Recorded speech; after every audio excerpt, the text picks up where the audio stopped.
Hello, Mark. I'm Yuki. I'm a freshman in NCUE.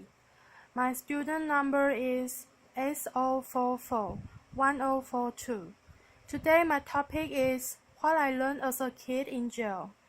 We need to change the culture in our jails and prisons, especially for young inmates. New York State is one of only two in the U.S. They automatically arrest and tries 16 to 17-year-olds as adults. This culture of violence takes these young people and puts them in a hostile environment. And the correctional officers pretty much allow any and everything to go on.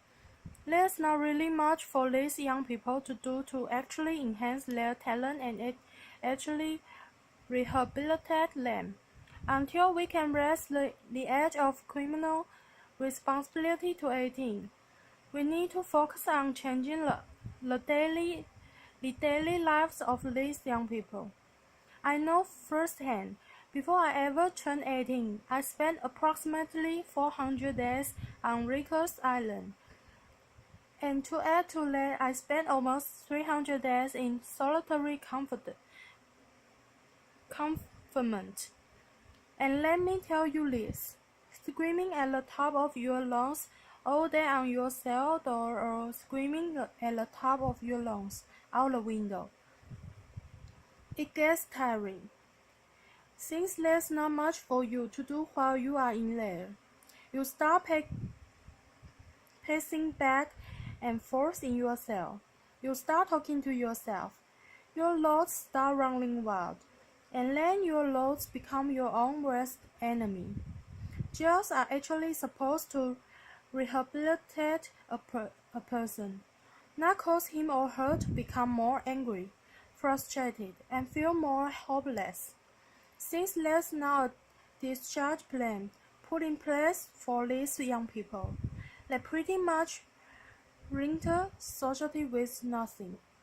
And there's not really much for them to do to keep them from recidivating. But it all starts with the COs. It's ever easy for some people to look at these correctional officers as the good guys and the inmates as the bad guys, or vice versa for some. But it's a little more than that. See, these COs are normal, everyday people. They come from the same neighborhoods as the population they serve. They're just normal people. They're not robots, and there's nothing special about them. They do pretty much everything anybody else in society does. The male COs want to talk and flirt with the female COs. They play the little high school kid games with each other. They politic with one another, and the female COs gossip to each other. So I spent numerous amounts of time with numerous amounts of COs. And let me tell you about this one in particular named Monroe. One day he put me in between the A and B doors, which separate the north and south sides of our housing unit. He put me there because I had a physical altercation with another young man in my housing unit, and he felt, since there was a female officer working on the floor, that I violated his shift, so he punched me in my chest. He kind of knocked the wind out of me. I wasn't impulsive. I didn't react right away, because I know this is their house. I have no wings. All he has to do is pull his pin and back up. We will come immediately. So I just gave him a look in his eyes, and I guess he saw the anger and frustration just burning. And he said to me, "Your eyes are going to get you in a lot of trouble, because you're looking like you want to fight." So he commenced to taking off his utility belt. He took off his shirt and his bag, and he said we could fight. So I asked him, "You gonna hold it down?" "No. Let's commonly used on Rikers Island, meaning that you are not going to say anything to anybody, and you are not going to report it," he said. "Yeah, I'm not. I'm gonna hold it down." "You gonna hold it down?" I didn't even respond. I just punched him right in his face, and we began fighting right then and there. Towards the end of the fight, he slammed me up and against the wall. So while we were tussled up, he said to me, "You good?" As if he got the best of me. But in my mind, I know I got the best of him, so I replied very cocky. "Oh, I'm good. You good?" he said. "Yeah, I'm good. I'm good." We let go. He shook my hand, said he gave me my wrist back, gave me a cigarette, and sent me on my way. Believe it or not, you come across some CEOs on Rikers Island, they'll find you one-on-one. They feel that they understand how it is, and they feel that I'm going to meet you where you are at. Since this is how you commonly handle your disputes, we can handle it in that manner. I walk away from it like a man. You walk away from it like a man. And that's it. Some CEOs feel that they are gelling with you. This is why they have their mentality and their attitude, and they go by that concept. In some instances, we are in it together with the CEOs. However, institutions need to give these correctional officers proper training on how to properly deal with the adolescent population. And they also need to give them proper training on how to deal with the mental health population as well.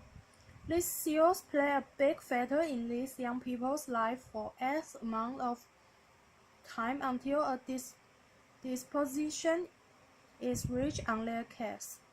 So why not try to mentor these young people while they're there? Why not try to give them some type of insight to make a change? So once they enter back into society, they are doing something positive. A second big thing to help our teens in jails is better programming. When I was on Rikers Island, the huge thing was solitary confinement. Solitary confinement was originally designed to break a person mentally, physically, and emotionally. That's what it was designed for. The U.S. Attorney General recently released a report stating that they are going to ban solitary confinement in New York State for teens. One thing that kept me sane while I was in solitary confinement was reading. I tried to educate myself as much as possible.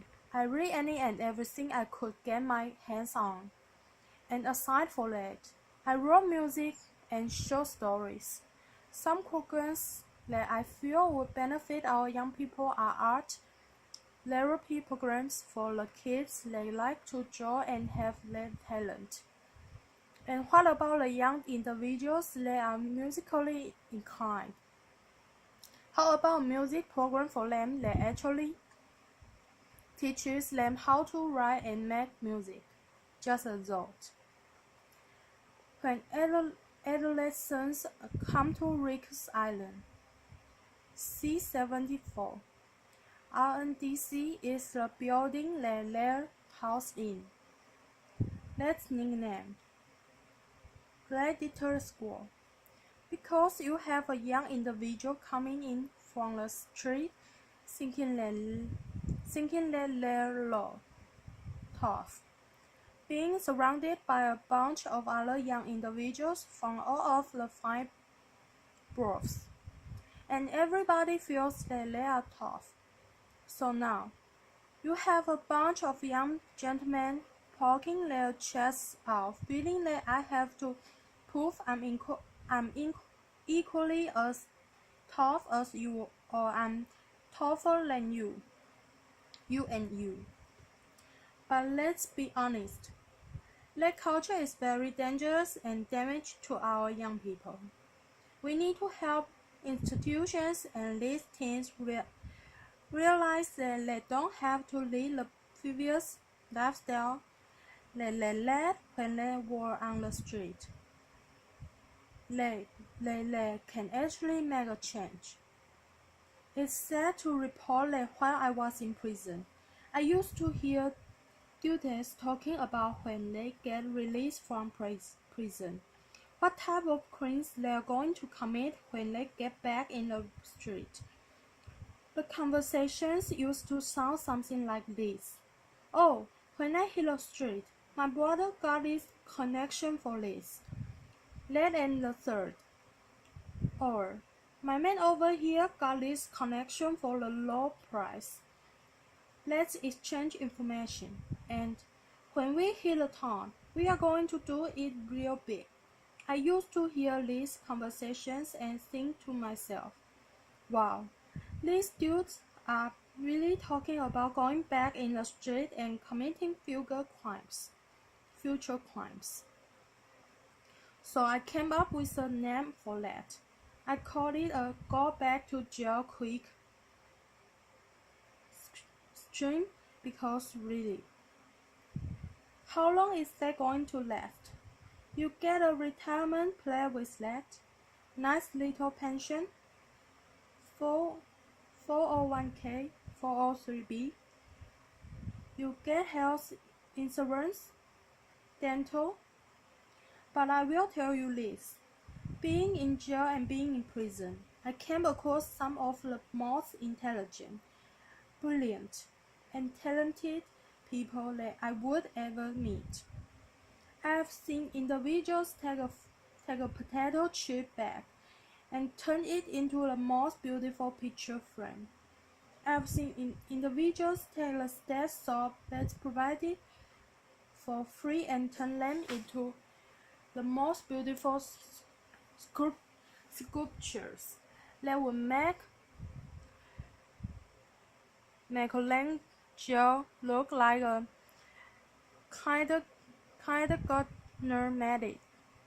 At the age of 21, I was in a maximum security prison called Elmira Correctional Facility. I just came out of the wax jack for working out, and I saw an older gentleman that I knew standing in the middle of the yard, just looking up at the sky. Mind you, this older gentleman was serving a 33 and a third to life sentence in which he already had served 20 years of that sentence. So I walked up to him and I said, "Oh, gentleman, what's going on, man? You good?" He looked at me and he said, "Yeah, I'm good, young blood." I'm like, "So what are you looking up at the sky for, man? What's so fascinating up there?" He said, "You look up and you tell me what you see." "Clouds," he said. "All right, what else do you see?" At that time, it was a plane passing by. I said, "All right, I see an airplane." He said, "Exactly. And what's on that airplane?" "People." "Exactly.